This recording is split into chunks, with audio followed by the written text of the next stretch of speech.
Today I was going to finish up the Magic the Gathering Turtle Power Commander deck, which is a 5 color deck that has partner with allies, buff your team as the theme. So where I left off, Casey Jones, Back Alley Brute. It's a 4/2 legendary creature, a human berserker for 3 and a mountain, has menace. Whenever Casey Jones attacks, put a 1/1 counter on target attacking creature. Whenever you put one or more 1/1 counters on a creature you control, Casey Jones deals that much damage to target opponent.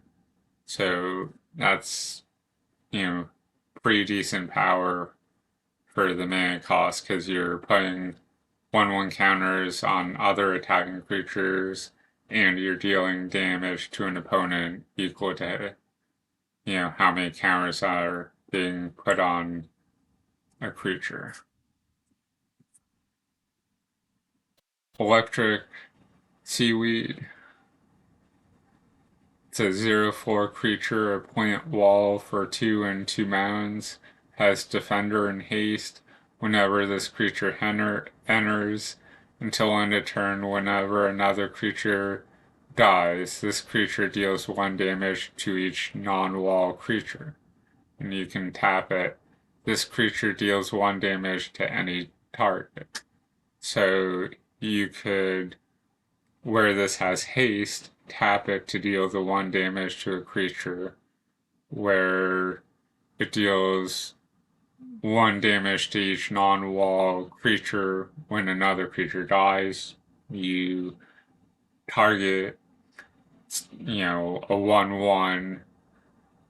It kills a 1/1, deals 1 damage to all the non-walls, so it potentially kills another 1/1 or multiple 1/1s, then triggering the 1 damage from a creature dying. So it has the potential to get out of hand when it's going against a token deck. Obviously, it has the potential to nuke some of your creatures too, but if you have a way to get stuff back from the graveyard, not the end of the world to use this creature as a board wipe. Fast forward. It's a sorcery for 4 and a mountain. This spell costs 1 less to catch for each opponent you attack this turn. Goad all creatures your opponents control. And reminder text says, until your next turn, those creatures attack each combat if able and attack a player other than you if able. So, in a one-on-one commander, it's not really doing much because your opponent has to attack you. But if you're in a 4-player pod, if you're player A, this forces player B to have to attack, player C and or D. Then it forces player C to attack player B and or D, and then likewise forces player D to attack player B and C. So your opponent's creatures are attacking everyone else except for you. Some of their creatures are either dying, or if they're not, your opponents are potentially dealing damage to each other. So, the whole goading, creatures thing is kind of an interesting way of being not necessarily a board wipe or removal, but kind of forcing some removal and some damage to your opponents. indirectly. Shell Shock. It's an instant for X and amount. For each opponent, choose up to one target creature that player controls. Shell Shock deals X damage to each of those creatures. You create a Mutagen token for each creature dealt damage this way. And the reminder text says their artifacts was pay 1, tap, sacrifice this creature. Or, sorry, this token. Put a 1/1 counter on target creature. Activate only as a sorcery. So not only is this removable, but you get a token that you can, pay mana and sacrifice to buff one of your creatures. Special move, which almost seems like a nod to like the arcade games where, you'd be button mashing, and then if you do a very specific string of moves or buttons, you could do a special move.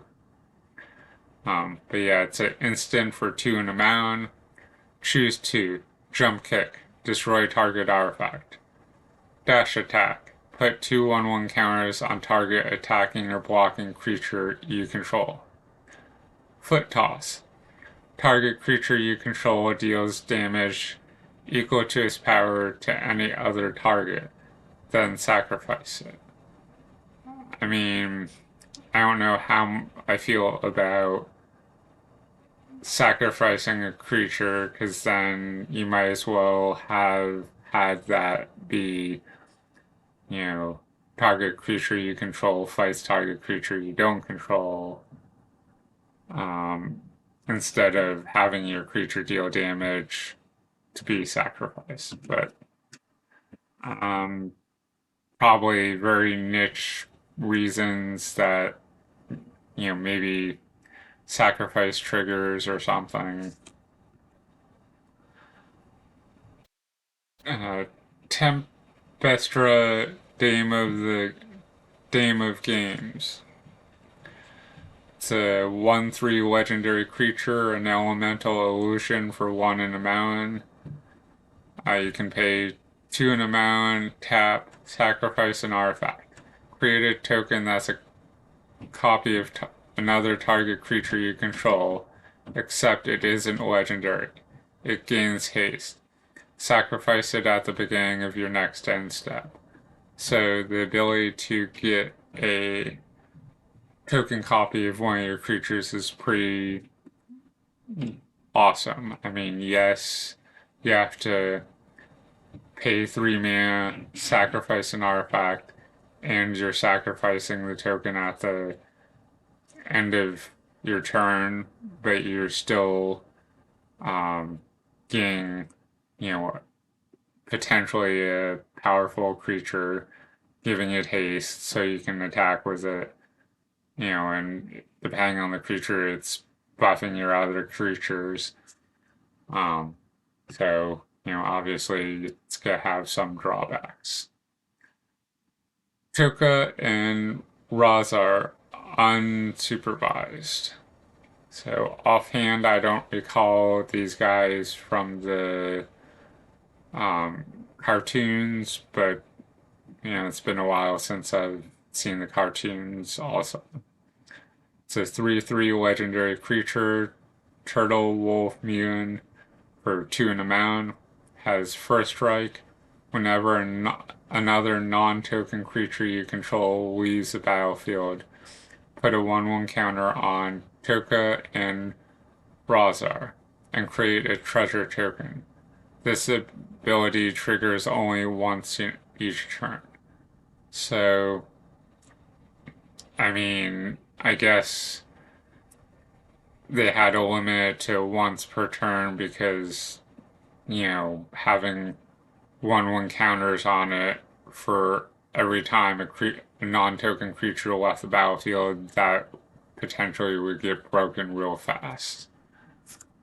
Especially, for something that only costs 3. high score.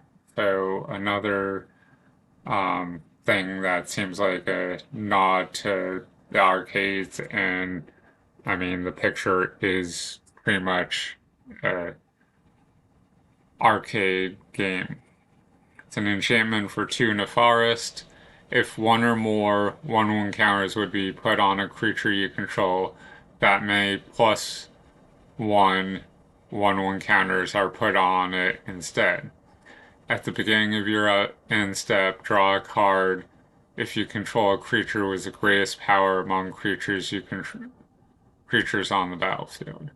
So, I mean, not only are you getting more 1/1 counters on your creatures, you're drawing a card if you have the, you know, strongest creature on the battlefield, or at least from a power perspective. Leatherhead, Iron Gator, the 5/5 legendary creature, Crocodile Mutant Rogue for 5 and 2 forest. It has trample and haste. Whenever Leatherhead attacks, put 2/1/1 counters on each creature you control. So, I mean, a 5/5 with trample and haste is good enough, but putting 1/1 counters on all of your creatures is just bonkers, which is probably why it costs 7. But, that paired with, the enchantment we just talked about that, allows you to put a additional 1/1 counter each time you put 1/1 counters. I mean, your creatures are going to just get exponentially bigger the more you attack with this guy. Level up, another nod to arcade games or just games in general, I guess. It's an enchantment aura for 1 in a forest. Enchant creature. When this aura enters, put a 1/1 counter on enchanted creature.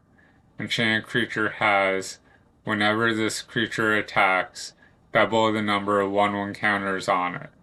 Then, if it has power 10 or greater, draw a card.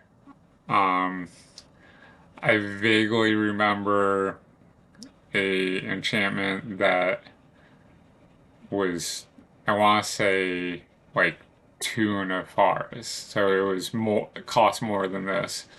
That it put a 1/1 counter on it, the creature, and then the 1/1 counters doubled at, I want to say, the beginning of your turn, but I could be wrong. It didn't have the card draw, so, it cost 1 more to not have the card draw. And I want to say it was like Hydra Growth or something, because I loved Hydra, so it just kind of was like, oh, that's cool. It fits with, a theme I like.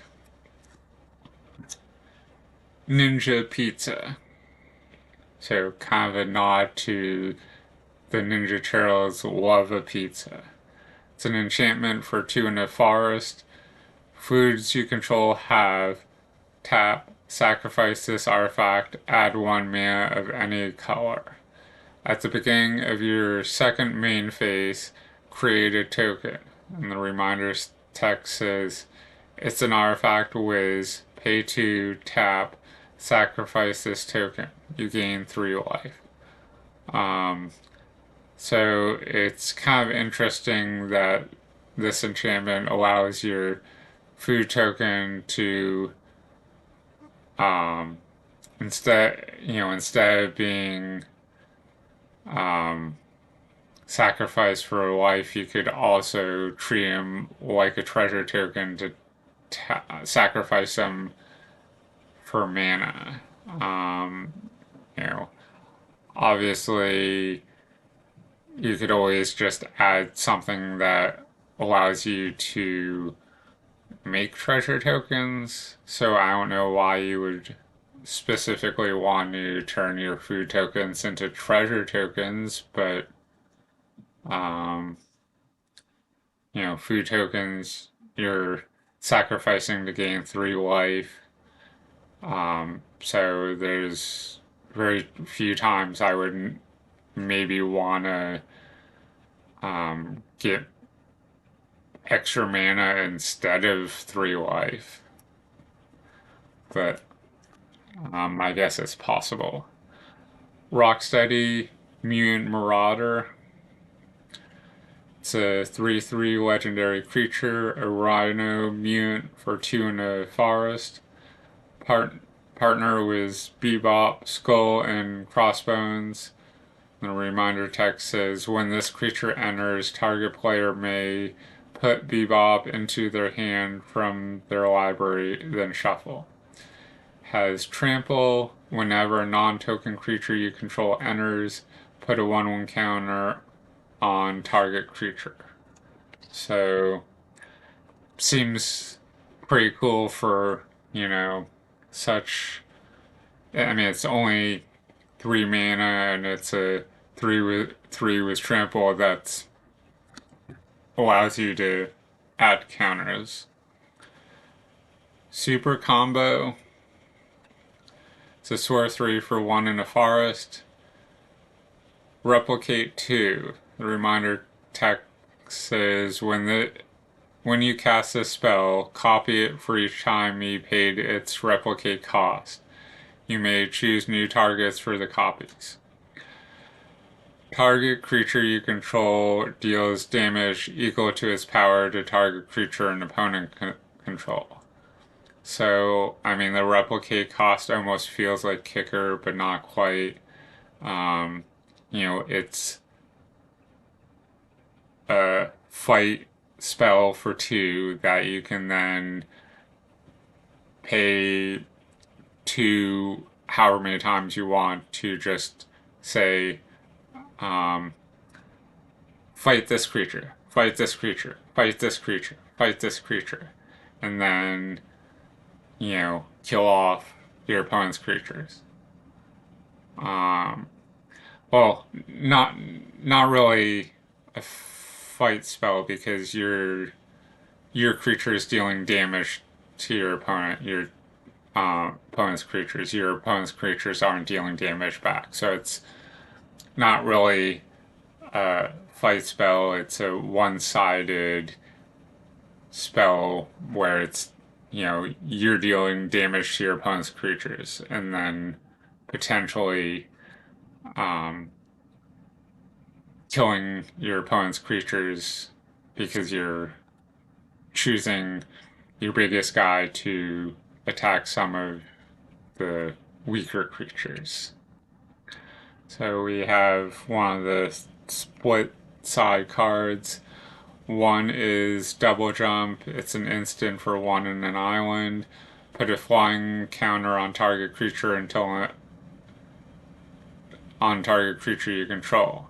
Until end of turn, it has a base power and toughness of 5/5. And then the other side is Flying Kick, which is an instant for 1 in a mound. Target creature you control deals damage equal to its power to target creature and opponent control. It's been a while, so I'm not 100% sure on the ruling, but I feel like this is an either or. You would either choose Double Jump or Flying Kick. I'm pretty sure you can't do pay for both at the same time. But I could be wrong, so if I am, please comment down below to correct me. Arcade Cabinet. So obviously has arcade in the name, so pretty obvious nod to arcade games. It's an artifact for 3. Whenever this artifact enters, put a 1/1 counter on each of up to 4 target creatures.